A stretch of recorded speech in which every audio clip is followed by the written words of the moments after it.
Hello प्यारे बच्चों, आप कैसे हैं। आज हम आपको कक्षा 10 के पाठ 3 रसखान के कवित्त और सवैये को पढ़ाऊंगा। तो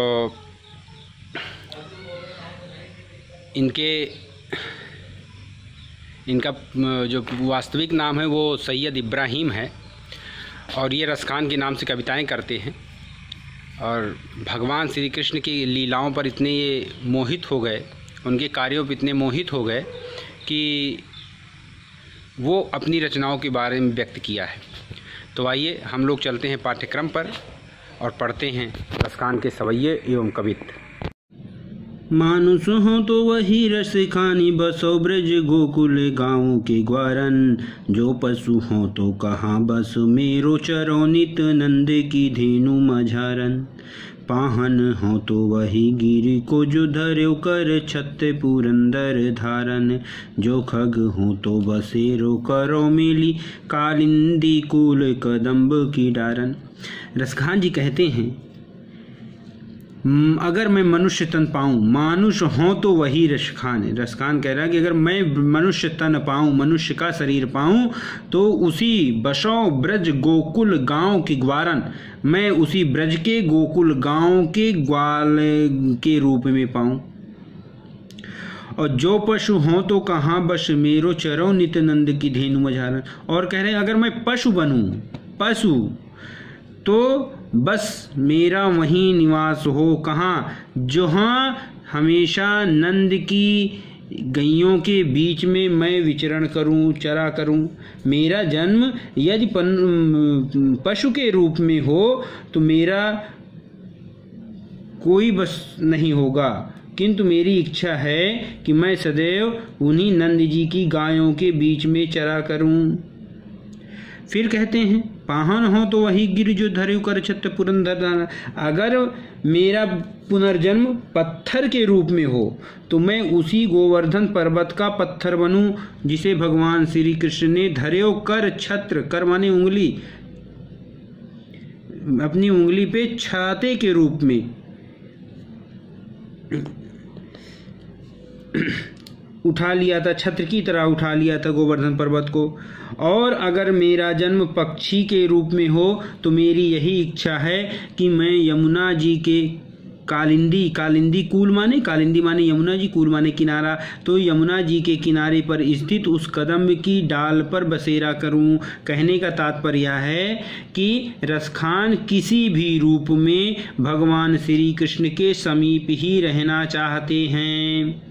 अब जिसका काव्य सौंदर्य है, भाषा ब्रज है, काव्य सौंदर्य में भाषा ब्रज है, रस शांत है, गुण प्रसाद है, अलंकार अनुप्रास है, छंद सवैया है।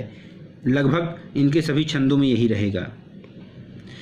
आजू गई हूँ तो हुती भुई हों, रस खाने रही बटी नंदी की भौ नहीं। वाको जियो जुग लाख करोड़ो, जसोमती को सुख जाते कहो नहीं। और तेले लगाई लगाई के अंजन, भौहें बनाई बनाई ठिनौ हैं। और डाली हमेल निहार निहारत वारत, जो पुचकारत छौ नहीं। वाको जियो, वाको जियो माने उसका हृदय, जुग लाग करो, मतलब एक सखी दूसरी सखी से कहती है, क्या कहती है कि श्री कृष्ण के मन में रसखान रही वट नंद की भौने। श्री कृष्ण के प्रेम में मग्न हूं और आज मैं सवेरे सवेरे नंद जी के भवन गई। वाको जियो जुग लाग करो, और उसके पुत्र श्री कृष्ण लाखों करोड़ों वर्षों तक जिए। वाको जियो, वाको जियो माने नंद जी के, यशोदा का हृदय अर्थात उनका पुत्र जिए। क्यों कि जो सोमति को सुख जात कर, ऐसे पुत्र को प्राप्त कर यशोदा जी को जो सुख मिला है उसका वर्णन नहीं किया जा सकता। फिर कहती हैं, तेल लगाई लगाई के अंजन, वे अपने पुत्र के शरीर में तेल लगाकर और आंखों में काजल, अंजन माने होता है काजल लगाकर, और उनकी भौहें बनाकर और माथे पर नजर का टीका लगाकर बनाई ठिनौने, ठिनौने में नज़र का टीका, ठीक है। और डाली हमेलनी हार, हमेलनी हार माने गले में पहनने का जो माला होती है लगाकर, और उसके गले में पहनने के आभूषण माने गहना पहनने वाला माला डालकर उन्हें देख रही हैं। निहारत माने देख रही हैं। वारत जो पुचकार छौनहि, छौनहि मानी पुत्र को, यानी उन पर बलिहारी जा रही हैं, यानी मोहित हो रही हैं और अपने पुत्र को पुचकार रही हैं जसोदा मैया। इसमें भी काव्य सौंदर्य सब वही है, भाषा ब्रज है, रस इसमें प्रेम है, रस वात्सल्य है, गुण प्रसाद है, अलंकार अनुप्रास और यमक दोनों है। अब इस तीसरे छंद में रसखान जी ने श्री कृष्ण के बाल सौंदर्य का बड़ा ही मनोहारी वर्णन किया है। तो कह रही हैं, धूरी भरे अति शोभित श्यामुजु तैसी बनी सिर सुंदर चोटी, खेलत खात फिरे अंगना पग पैजनी बाजती पौरी कछौटी। यहाँ पौरी लिखा हुआ है लेकिन ये पीरी कछौटी है हुई। वा छवि को रस खान विलोकत वारत काम कला निज कोटि, काग के भाग बड़े सजनी हरि हाथों सो ले गयो माखन रोटी। एक सखी दूसरी सखी से श्री कृष्ण की उस बाल सौंदर्य का वर्णन करती हुई कहती हैं, रसखान जी कह रहे हैं कि भगवान श्री कृष्ण धूल से भरे बड़े ही सुंदर लग रहे हैं, और तैसी बनी सिर सुंदर चोटी, और उनके सिर पर सुंदर चोटी बनी हुई है वो भी बड़ी सुंदर लग रही है, और वे अपने घर के आंगन में खेलते और खाते हुए घूम रहे हैं। और पग पैजनी बाजत पीर कछौती, और उनके पैरों में पायल बज रही है, पैजन माने पायल बज रही है, और पैर कछौटी माने उन्होंने पीला कच्छा पहना हुआ है, कछौटी माने वही कच्छा। और वह छवि को रसखान बिलोकत वारत काम कला निधि कोटि। श्री कृष्ण की इन सुंदरता पर रसखान जी कह रहे हैं कि मैं भगवान श्री कृष्ण की इस सुंदरता पर करोड़ों निज कोटि, कोटि माने करोड़ों, काम माने कामदेव की सुंदरता को भी करोड़ों, चूंकि कामदेव बड़े सुंदर हैं तो करोड़ों कामदेव की सुंदरता को भगवान श्री कृष्ण की इस सुंदरता पर न्यौछावर कर दूं। कागे के भाग बड़े सजनी हरि हाथ सुलोगे मैगन रोटी। उसमें कहती हैं कि रसखान जी कह रहे हैं कि हे उस कौवे के भाग्य को कितना सराहा जाए, कितना बखाना जाए जो भगवान श्री कृष्ण के हाथों से मक्खन रोटी छीन कर ले गया, है ना। जो भगवान के हाथ का मिल जाए उससे क्या कहना। तो इसमें भी बेटा भाषा ब्रज है, रस श्रृंगार रस है, गुण माधुर्य है, और अलंकार अनुप्रास है, छंद सवैया है। जा दिन ते वह नंद को छोरा, या बन धेनु चराई गयो है, मोहनी ताननी गोधन गावत बेनु बजाई रिझाई गयो है, वा दिन सो कछु टोना सो कै रसिखाने ही ये मोय समाई गयो है, को ना काहू की कान करे सिगरो ब्रज बीर बिकाई गयो है। इस छंद में भगवान श्री कृष्ण की मधुर लीलाओं का वर्णन किया गया है।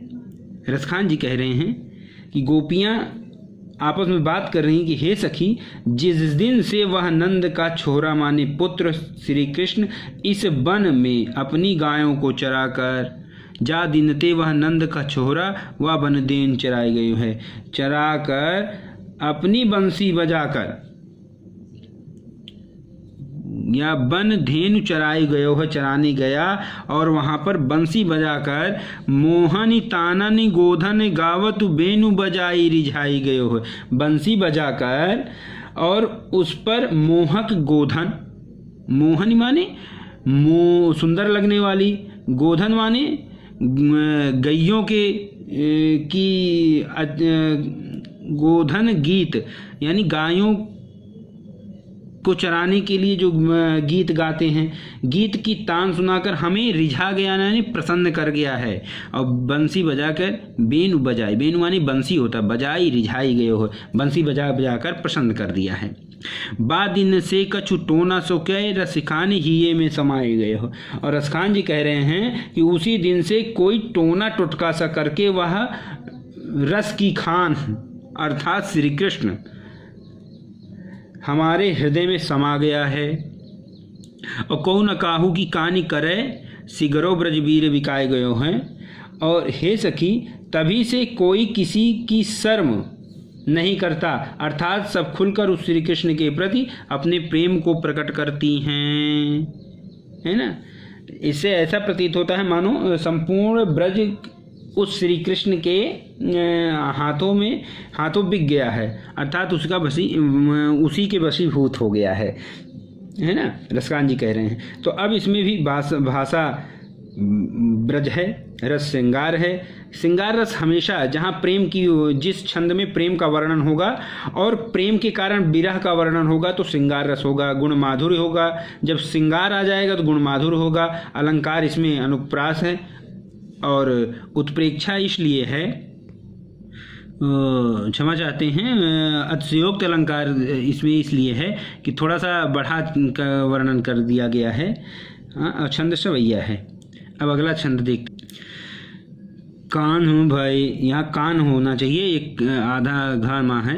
कान भय बस बांसुरी के अब कौन सकी हमको चही हैं, निष्ध्वंस रहे संग संग साथ लगी यह सौतनी तापन क्यों सही हैं, जिन मोहि लियो मन मोहन को रस खानी सदा हमको दही हैं, मिलिया वो सब सखी भाग चले अब तो ब्रज में बांसुरी रहिए हैं। अब देखिए, भगवान श्री कृष्ण के समीप रहने वाले बांसुरी हमेशा रहती है, तो इसलिए थोड़ी सी गोपियों को ईर्ष्या होने लगी।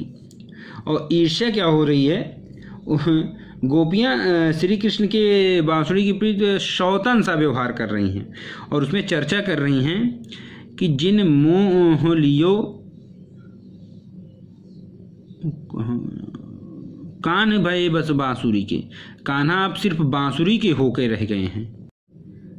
अब कौन सखी हमको चाहिए हैं, हे सखी अब श्री कृष्ण बांसुरी के बस में हो गए हैं, अब हमें कौन चाहेगा, अर्थात कौन प्रेम करेगा। निष्ध्वंस, निश माने रात, ध्वंस माने दिन, निष्ध्वंस माने दिन रात भय रहे संग। वह बांसुरी तो भगवान श्री कृष्ण के साथ रात दिन रहती है, साथ लगी रहती है। यह सौतनी तापन क्यों सही है, इस सौतन के द्वारा दिए गए दुख, यहाँ ताप माने दुख, इस सौतन के द्वारा दिए गए दुख को हम कैसे सहन करेंगे। जिन मोह लियो मनमोहन को, अरे जिस बांसुरी ने श्री कृष्ण मनमोहन को मोहित कर लिया, रसखान सदा हमको दहिए हैं, वह बांसुरी तो हमें सदैव जलाती रहेगी। रसखान जी कह रहे हैं, गोपियाँ यही कह रही हैं कि जिस बांसुरी ने भगवान श्री कृष्ण को मोहित कर लिया, वह बांसुरी तो हमें सदैव जलाती रहेगी। दहिए माने जलाती रहेगी। मिलियाओ सबय सखी भाग्य चले, अब तो ब्रज में बांसुरी रहेगी। आओ हम सब मिलकर, सखियाँ कहती हैं, सखी आओ हम सब मिलकर अब इस ब्रज से भाग चलें, क्योंकि अब तो ब्रज में श्री कृष्ण के साथ केवल यह बांसुरी ही रहेगी। ठीक है, भाषा ब्रज है, रस श्रृंगार है, गुण माधुर्य है, छंद सवैया है, अलंकार अनुप्रास है। अब अगले छंद में, मोर पखा सिर ऊपर राखी हो, गुंज की माले गरे पहिरोंगी, ओढ़ी पीतंबर लैला कुटी बन, गोधन ग्वारन संग फिरोंगी, भावो तो वो ही मेरो रस खानी, सो तेरे कहे सब स्वांग करोंगी, या मुरली मुरली धर की अधराधन धरी अधराना धरोंगी। अब यहाँ श्री कृष्ण की सुंदरता में और उनके ऊपर सुशोभित मोर पंख का वर्णन किया गया है। तो एक गोपी कहती है कि मैं तुम्हारे संकेत पर, यानी इशारे पर, मोर के पंख को अपने सिर पर धारण कर लूंगी। मोर पखा सिर ऊपर राखिब, अगर तुम इशारा कर दो कि तुमको बंसी इतनी प्यारी क्यों है, तो बता रही हैं गोपियाँ कि अगर तुम इशारा कर दो तो मैं सदैव अपने सर पर मोर का पंखा रखूंगी और गुंज, गुंज माने बैजंती, बैजंती की माला पहनूंगी। भगवान श्री कृष्ण को बैजंती की माला बहुत ही सुंदर लगती है। और फिर कहती हैं कि पीताम्बर को ओढ़कर, ओढ़ी पीतम्बर लय लकुटी, पीताम्बर को ओढ़कर, लकुटी माने डंडी या लाठी को लेकर, वन गोधन ग्वारन संग फिरूंगी, मैं वन में यानी जंगल में गायों और ग्वालों के साथ भी घूमूंगी। भावो तुम वो ही मेरो रस खानी, सो तेरो कहें सब स्वांग करूंगी। अरे तुम्हारे कहने पर उन मैं सारी लीलाओं को करने के लिए तैयार हूँ जो रस की खान अर्थात भगवान श्री कृष्ण को अच्छी लगती है। या मुरली मुरली धर की अधराधर, अधरान धरी अधरान अधरोंगी, किंतु मैं श्री कृष्ण के अधरों पर यानी होठों पर सुंदर लगने वाली, सुशोभित होने वाली बांसुरी को अपने होठों पर नहीं रखूंगी। इतना उससे ईर्ष्या हो गया, देख लीजिए। मुरली को अधरान माने होठों पर, अधरान अधरोंगी में, अधरान यानी यहाँ अधरान धरी यानी श्री कृष्ण के होठों पे जो धरी थी, अधरान अधरोंगी माने अपने होठों पर नहीं धारण करूंगी। तात्पर्य यह है कि गोपियां मुरली से सौतिया शवत वाली, शवत उसको कहते हैं जैसे एक पति की दो पत्नियां हों तो एक पत्नी दूसरी पत्नी से जलती है, उसी ईर्ष्या।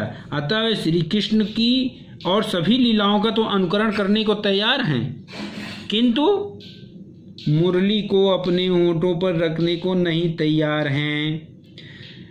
तो यहाँ पे भाषा ब्रज है, रस श्रृंगार है, गुण माधुर्य है, अलंकार अनुप्रास है और छंद सवैया है। अब इसी के साथ हम आगे बढ़ते हैं कवित्व में। गोरज विराजय भाल लहलही बनमाल, आगे गए आ पाछे ग्वाल, गाँव मृदुबानी रे, तैसी धुनी बांसुरी की मधुर मधुर जैसी, बंक चितवनी मंद मंद मुस्कान री, कदम विपट के निकट तरत के तट, अटा चढ़ी चही पीत पट फहरानी री, रस बरसावे तन तपनि बुझावे ने, प्राणन रिझावे अब आवे रसिकानी री। इस कवित्व में रसखान जी ने श्री कृष्ण के वन से लौटते हुए उनके सुंदर रूप का चित्रण किया गया है। इसमें भी एक गोपी दूसरी गोपी से कहती है कि श्री कृष्ण के मतलब श्री कृष्ण के रूप का वर्णन कर रही है कि श्री कृष्ण के माथे पर गोरज, गोरज माने धूल, श्री कृष्ण के माथे पर गायों के खुरों से उड़ने वाली जो धूल है वो सुशोभित हो रही है,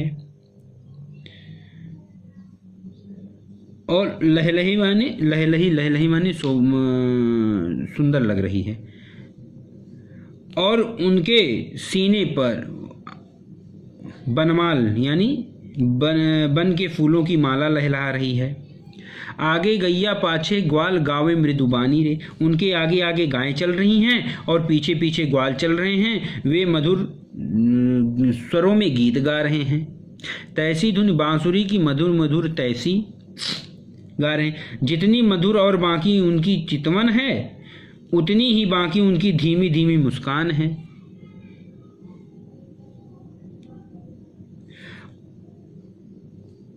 और तैसी धुन बांसुरी की मधुर मधुर, और उनके बांसुरी की धुन भी बड़ी सुंदर है। तात्पर्य यह है कि उनका रूप और उनको देखने का ढंग तथा उनकी बांसुरी की धुन सब मधुरता से परिपूर्ण है। अब कदम विपट के निकट तटन के तट, अटा चढ़ी चाही पीत पट फहरानी रे। हे सखी तू अटारी पर, अटा अटा माने अटारी, छत जिसको कहते हैं। दूसरी लाइन का अर्थ मैं पहले बता रहा हूं कि आपको समझ में आ जाए। हे सखी तू अटारी पर चढ़कर या कदम के वृक्ष के निकट, अब कदम विपट, विपट माने वृक्ष, कदम माने कदम के निकट, यमुना के किनारे पर निकट तटन के तट, तटन माने यमुना के तट माने किनारे पर श्री कृष्ण के पीले वस्त्रों को फहराना, पीत, पीत माने पीला, पट माने कपड़ा, फहरानी री यानी वस्त्रों को फहराना तो देख, यानी कहने का तात्पर्य है कि श्री कृष्ण आ रहे हैं कि नहीं। रस बरसावे तन तपनि बुझावे नैन, प्राणनि रिझावे वह आवे रसिखानी री।